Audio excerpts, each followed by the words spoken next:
Velkommen til OCD, de sidste 10%. I dag vil jeg tale lidt om tanker. Tanker er en underlig størrelse. De dukker op, er der et øjeblik og forsvinder igen. Sandt at sige, så kan jeg ikke huske, hvad jeg lavede for 5 minutter siden. Ikke fordi jeg er begyndende dement, men fordi jeg ikke gav tankerne nogen opmærksomhed, og dermed ikke mulighed for at blive hængende i hukommelsen. Nok den første og vigtigste ting, jeg lærte i starten af min rejse ud af OCD, var på et gruppeterapiforløb på Stolpegården. Jeg lærte, at en tanke blot er en tanke. En tanke er hverken god eller ond. Den er der bare et kort øjeblik, og så forsvinder den igen. Tanken i sig selv kan ikke skade dig. Husk det. Den gentager vi lige. Tanken i sig selv kan ikke skade dig.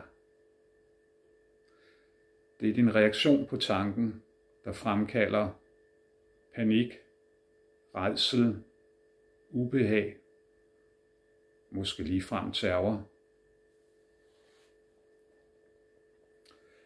Når tanken ikke får nogen opmærksomhed, så forsvinder den hurtigt igen.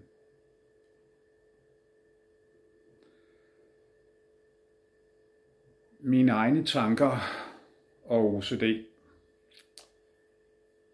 Der var mine tanker altid forbundet med et meget katastrofalt indhold. Altid sygdom, død og ødelæggelse. Tankerne de nærmest skreg på opmærksomhed. Det fik de så, og det gjorde bare ondt værre, for nu var de blevet til en tvangstanke.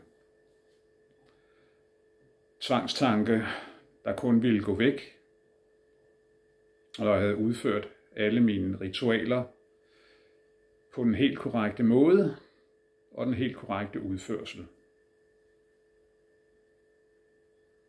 Når processen med tvangstanker først er skudt i gang, så er den næsten umulig at stoppe. Derfor så er det bedste, man kan gøre, det er at tage det i opløbet. Katastrofetanker må ikke få nogen opmærksomhed. Får de ikke nogen opmærksomhed, så forsvinder de stille og roligt af sig selv. Så ingen opmærksomhed til dem. Det var alt for denne gang. Pas godt på dig.